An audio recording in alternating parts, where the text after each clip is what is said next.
Society और chit fund company की जानकारी पाने के लिए सब्सक्राइब करें हमारे चैनल को। साथ के साथ हमारी बेल आइकन का बटन दबाएं ताकि हमारे द्वारा बनाई गई हर एक लेटेस्ट वीडियो पहुंचे सबसे पहले आपके पास। तो चलिए दोस्तों, चलते हैं न्यूज़ की ओर कि आज की बड़ी खबर क्या है। इंडिया में जमा पैसा कब मिलेगा, एक अपने आप में बहुत बड़ा सवाल। दूसरा, क्या आपका लगाया हुआ पैसा सहारा इंडिया कंपनी से कभी वापस मिलेगा? जी हाँ दोस्तों, आज इसका जवाब सी मिश्रा जी देंगे और वो स्टेट बैंक के सीनियर हैं और इस मामले के बहुत एक्सपर्ट हैं। तो दोस्तों, आज हम आपके लिए जो ये वीडियो बनाने जा रहे हैं, ये वीडियो अपने आप में बहुत महत्वपूर्ण है और इसमें आपको अपने सवालों के वो जवाब मिलेंगे जो आपके मन में उठते हैं। हेलो फ्रेंड, मैं यूएस खान और आप देख रहे हैं स्ट्रीट न्यूज़ टीवी। जैसे कि आप जानते हैं कि हम सहारा के निवेशकों के लिए जो भी कोई जानकारी हमें प्रोवाइड होती है अक्सर लेकर आते हैं। दोस्तों, आज जो हम आपके लिए ये वीडियो बनाने जा रहे हैं, ये उन निवेशकों के लिए है जिनका पैसा सहारा की इन इकाइयों में लगा हुआ है। कुछ लोगों को तो शायद मिल सकता है, ये कहना है मिश्रा जी का। जी हाँ दोस्तों, जैसे कि मैंने बताया कि मिश्रा जी इन मामलों के एक्सपर्ट हैं और उन्होंने इस बात को बताया कि कुछ लोगों को शायद मिल सकता है लेकिन ज़्यादातर लोगों को नहीं मिल पाएगा। इसका कारण है कि कोई भी नॉन बैंकिंग वित्तीय कंपनी जब डूबती है तो इस तरह के हादसे होते ही हैं। क्योंकि सहारा इंडिया ने इसे जानबूझकर कानूनी विवाद बना दिया और हिंदुस्तान में कानून अपना काम करने में कितना समय लेगा कहना मुश्किल है। सहारा इंडिया ने कानून की आंखों में धूल झोंकने का प्रयास किया लेकिन सफल नहीं हो सके और सुब्रत राय सहारा को 2 साल से अधिक जेल में रहना पड़ा। अगर सुब्रत राय सहारा पैसा वापस कर देते, यहाँ दोस्तों जैसे कि सी विभाग ने भी कहा था कि निवेशकों को पैसा दे दिया जाए तुरंत, लेकिन उन्होंने पैसा नहीं दिया और उसको और ज़्यादा कानूनी विवाद बना दिया और इसका हर्जाना ये भुगतना पड़ा कि उन्हें जेल की हवा खानी पड़ी। तो आगे वे कहते हैं कि अगर सुब्रत राय पैसा वापस कर सकते होते तो कब का कर चुके होते और जेल में क्यों रहते।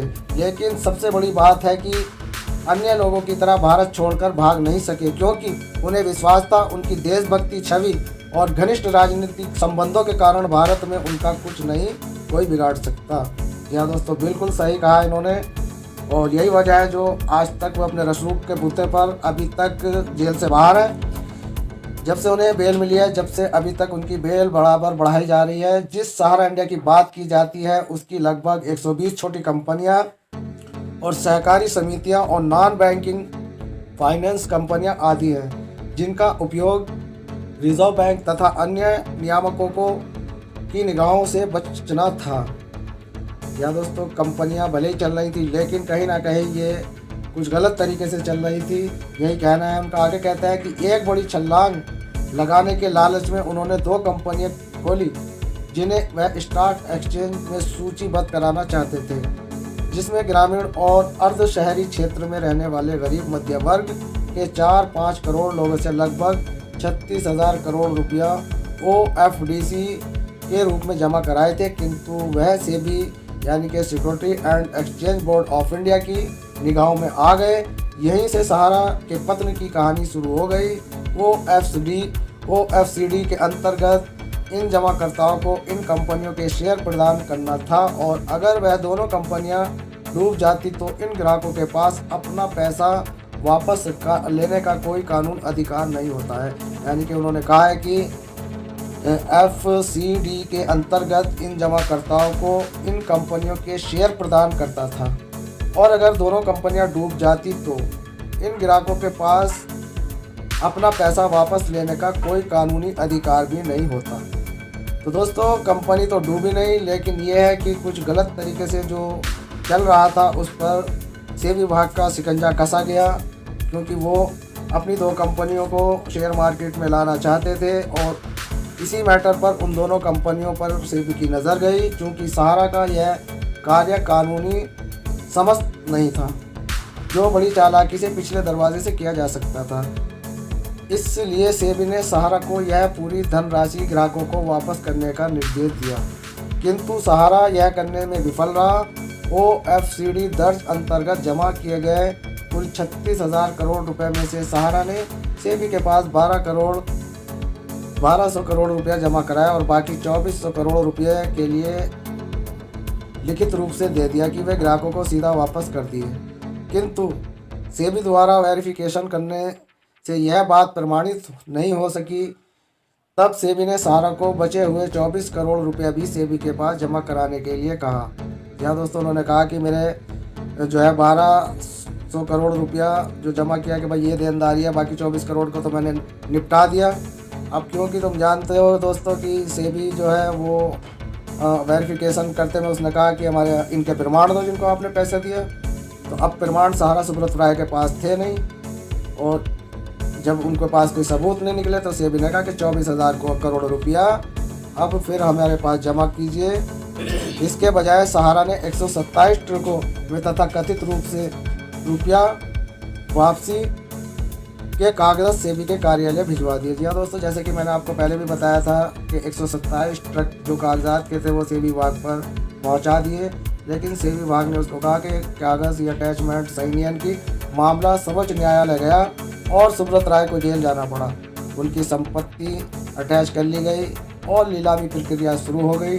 लखनऊ में सहारा का मुख्यालय भी जिला प्रशासन और रेरा के अधिकारियों ने सील कर दिया, क्योंकि ग्राहकों द्वारा पूरी रकम जमा करने के बाद भी उनको भवन और फ्लैट नहीं दिया गया था। कानून की निगाहों से बचते हुए गोरखपुर में छोटे से चिटफंड का काम करते हुए आम आदमी के सुरक्षित भविष्य बनाने का लालच तथा ज़्यादा और जल्दी पैसा कमाने का लालच को उन्होंने खूब शोषण किया। जी हाँ दोस्तों, यहाँ पर सहारा सुब्रत राय ने हिंदुस्तान के निवेशकों को लालच परोसा और लालच परोस कर उनका शोषण किया और एक बड़ा साम्राज्य खड़ा कर लिया। राजाओं और महाराजाओं जैसा जीवन जीने वाले सुब्रत राय सहारा ने राजनीतिक, फिल्म, खेल जगत और प्रसिद्ध हस्तियों पर जमकर दौलत लुटाई। पता नहीं यह समय ही मार है कि सहारा नासमझी में है। जी हाँ दोस्तों, आगे कहते हैं पता नहीं यह समय की मार है, सहारा की नासमझी है या गरीबों की बद्दुआ है, लेकिन सहारा साम्राज्य तो अब ढह गया लगता है। या दोस्तों, ये अब इनका साम्राज्य का पतन हो चुका, इसलिए किसे क्या मिलेगा, कितना मिलेगा और कब मिलेगा, कुछ कहा नहीं जा सकता। तो दोस्तों, ये जो इस वक्त हालात बन रहे हैं, उस हालातों को देखते हुए तो ऐसा ही लगता है कि मिश्रा जी ने जो ये अपना यहाँ पर सहारा सुब्रत राय के बारे में अपनी राय बताई है, क्योंकि उनसे सवाल किया था कि क्या आपको लगता है कि सहारा कंपनी में लगाया हुआ पैसा कभी निवेशकों को वापस मिलेगा, तो सुशील कुमार जी ने उसका एक्सपर्ट थे, उन्होंने स्पष्ट रूप से जवाब दिया।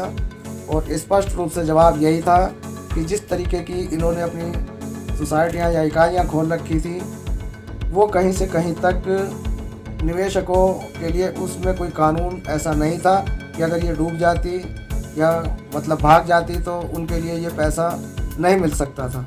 अब सेबी ने इसको यह देखते हुए कि ये जो कंपनियां इन्होंने चलाई हैं, जो ये इकाइयां इन्होंने खोली हैं, इनमें निवेशकों को पैसे देने के लिए कहीं से कहीं तक कोई ऐसा सूत्र नज़र नहीं आया उन्हें जिससे कि ऐसा हो कि कंपनी लॉस में आ जाए तो इनको पैसा वापस मिल जाए। तो ये सब सोचकर सेबी ने सहारा के ऊपर शिकंजा कसा और उन्हें उन दोनों कंपनियों का पैसा वापस करने के लिए कहा। लेकिन दोस्तों, सहारा ने ऐसा नहीं किया, उन्होंने उल्टा चोर कोतवाल को डांटे वाली कहावत की।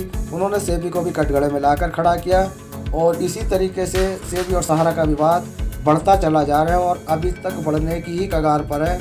लेकिन निवेशकों को सहारा सुब्रत राय सम्मानित निवेशक कहकर उनको कहते हैं कि आपका पैसा बहुत जल्द दे दिया जाएगा, 2020 में दे दिया जाएगा।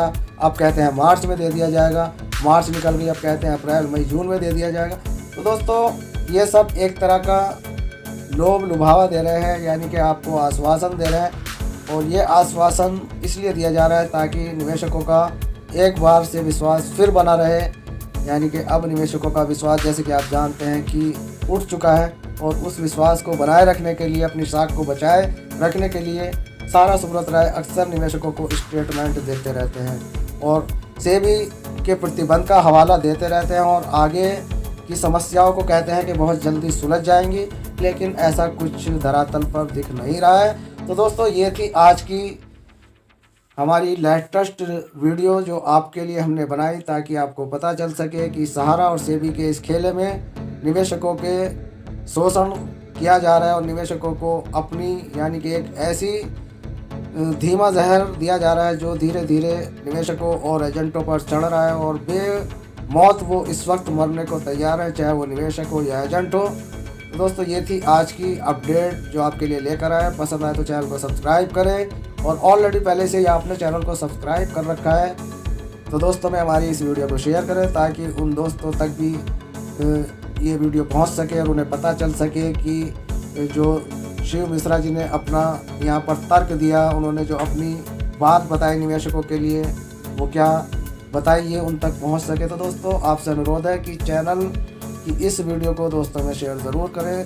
तो मिलते हैं फिर किसी नेक्स्ट न्यू अपडेट के साथ, तब तक के लिए यूएस खान को दे इजाज़त। धन्यवाद। जय जय भारत, वंदे मातरम।